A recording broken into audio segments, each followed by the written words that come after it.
Every workplace has at least one person who makes life harder than it needs to be. It could be the colleague who criticizes everything, the boss who never appreciates, or the team member who spreads negativity. You leave the office feeling drained, not because of the work, but because of the people.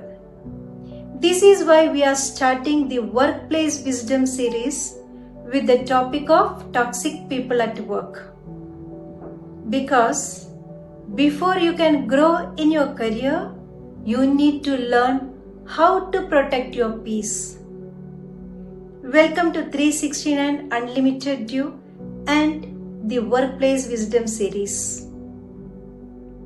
This series is designed for professionals who want to stay peaceful in tough environments, build confidence at work, balance career growth with well-being, develop leadership skills that earn respect.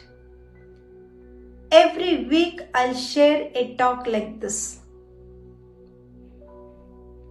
By the end of this journey, you will not only handle negativity better, but also rise as someone respected, confident, and balanced at work. Let's dive into today's topic: how to handle toxic people at work. Let me tell you about Maya. Maya was good at her job, but her manager constantly put her down in meetings. Even when she performed well, the feedback was always negative. Slowly, Maya started shrinking. She stopped sharing ideas. She questioned her worth. She even thought about leaving the company. But here is the twist. Maya later joined a new team under a supportive leader. The same Maya, the same skills, but she started shining. She became more confident, more productive, more creative. What change you noticed here? The environment. This shows how powerful toxic people can be. They can break confidence, affect productivity, and even damage mental health. That is why learning to deal with them is not just survival, it's career protection. Before we learn how to handle toxic people, we need to understand one thing. Why do they behave this way? If you can see the psychology behind toxic behavior, you stop taking it personally. You realize it's not about you, it's about them. And that shift alone protects your peace. First one is insecurity. Insecurity is the number one root of toxic behavior. Some people fear that others will outshine them. Think of an insecure colleague who constantly points out your small mistakes or makes sarcastic jokes when you succeed. Why? Because deep inside, your success threatens them. Instead of improving themselves, they try to pull you down. For example, suppose you make a great presentation. Instead of appreciating you, a toxic co-worker might say, "Well, of course you had extra time. I was busy with real work." Their words are not about your performance. They are about their fear of being overshadowed. When you see someone constantly criticizing or belittling you, ask yourself, Is this their insecurity speaking? It helps you stay detached instead of feeling hurt. Second is control. Some toxic people are driven by the need for control. They feel powerful when they can dominate or manipulate others.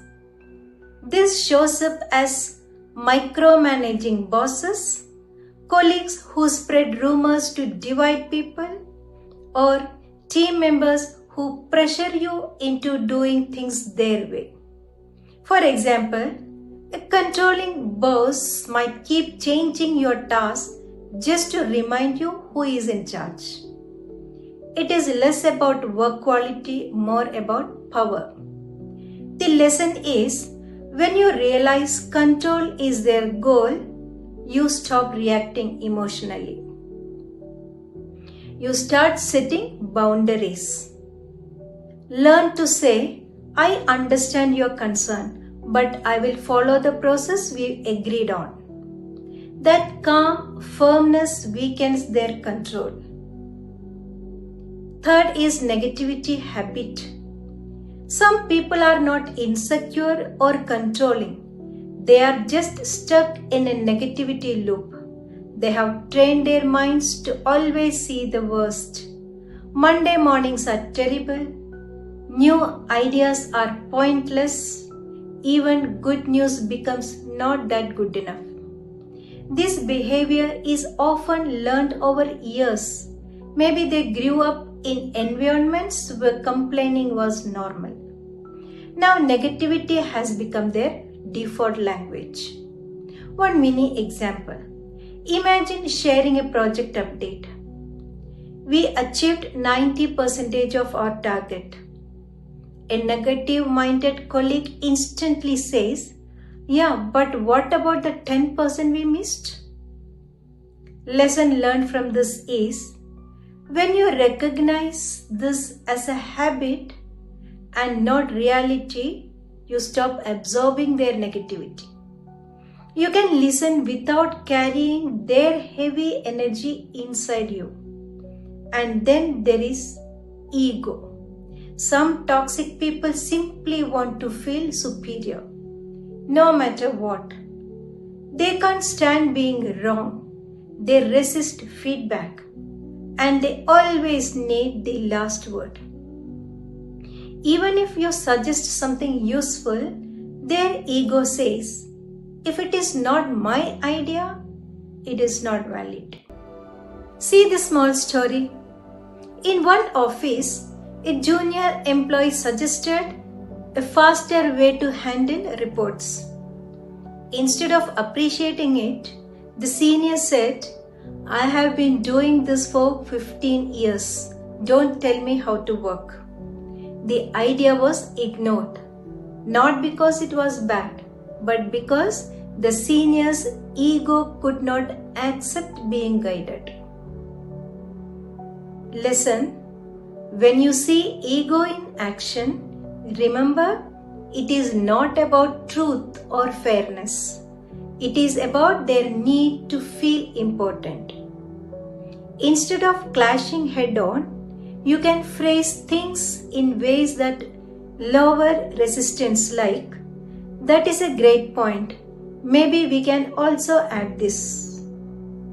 You protect yourself while still contributing.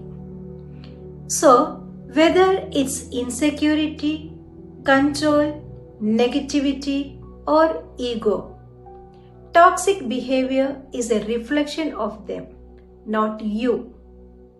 Once you see this clearly, you stop taking their words as personal attacks. And that gives you the emotional freedom to respond with wisdom, not reaction. The mistake we make is internalizing their negativity. Instead, we must learn to detach and respond wisely.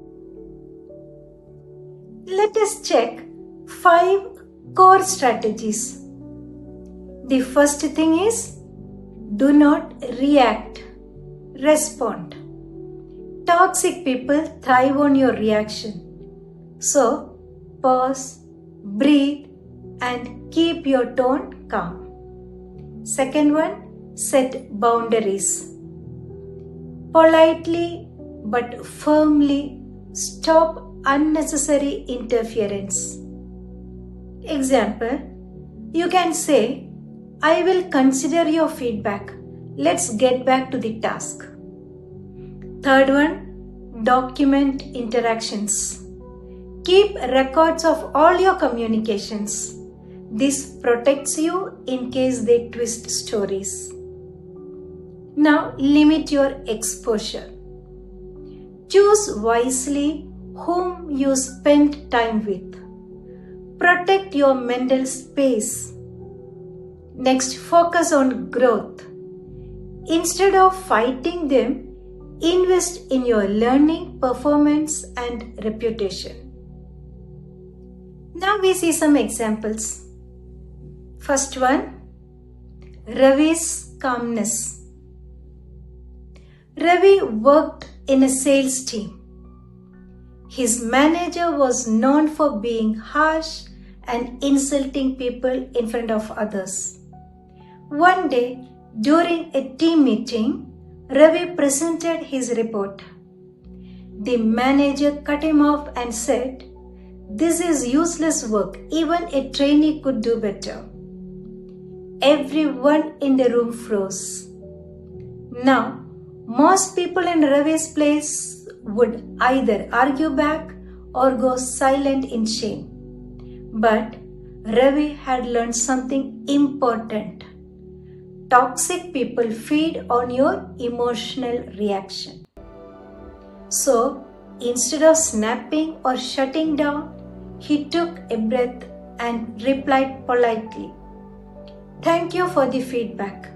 Could you suggest what improvements you would like to see?" That calm but firm response changed the atmosphere. The manager had nothing more to attack. The team noticed Ravi's composure. Over time, he built a reputation as someone who stays professional under pressure. His calmness became his strength, and it earned him respect even from colleagues who once doubted him. Lesson you can learn from this is, you don't always control what people say to you, but you always control how you respond. Calmness protects your dignity. Second example, Shreya's smart move. Shreya was part of a design team.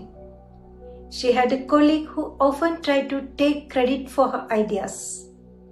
Whenever Shreya suggested something in meetings, this colleague would repeat it later as if it were their own. Instead of fighting or complaining directly, Shreya decided to document everything.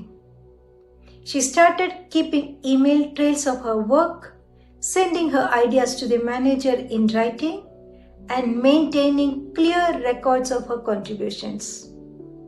A few weeks later, during a review, her manager asked about a project. The colleague jumped in and tried to claim credit. But Shreya calmly pulled up her emails and said, "I have shared this outline on this date, and here is the draft I worked on." The evidence spoke louder than arguments. Soon, senior management began to notice Shreya's reliability and thoroughness. She did not just protect herself from credit stealers, she built a strong professional image. What lesson you learned from this? Toxic people may twist stories, but documentation is your shield. It speaks for you when words fail. Anil was a friendly person. During lunch breaks, he joined a group of colleagues who often slipped into gossip, criticizing bosses, mocking team members, and spreading rumors. At first, Anil just listened quietly. But after a few weeks, he noticed something. He was leaving lunch breaks feeling heavy and drained, as if the negativity was stuck to him. One day, he made a simple change. Instead of always joining the group, he started using some lunch breaks for himself. Taking a short walk outside, reading something positive, or sitting with colleagues who talked about work and growth. The difference was huge. His afternoons became lighter, his focus improved, and his mood lifted. He realized that avoiding gossip was not about being antisocial. It was about protecting his energy for the things that mattered. The lesson is, you don't always need to confront or argue. Sometimes, just limiting exposure to negativity is the smartest escape. These 3 stories show that you don't need to fight toxic people with aggression. Calmness, smart records, and simple boundaries are enough to rise above and protect your peace. When you practice these strategies, the benefits you get is handling toxic people wisely. You go home lighter, not carrying negativity. Your confidence grows because you no longer let others control you. Your reputation improves. Colleagues see you as calm, professional, and strong. You progress faster because your energy is used for growth, not drama. And most importantly, your peace is protected. So here is the key takeaway.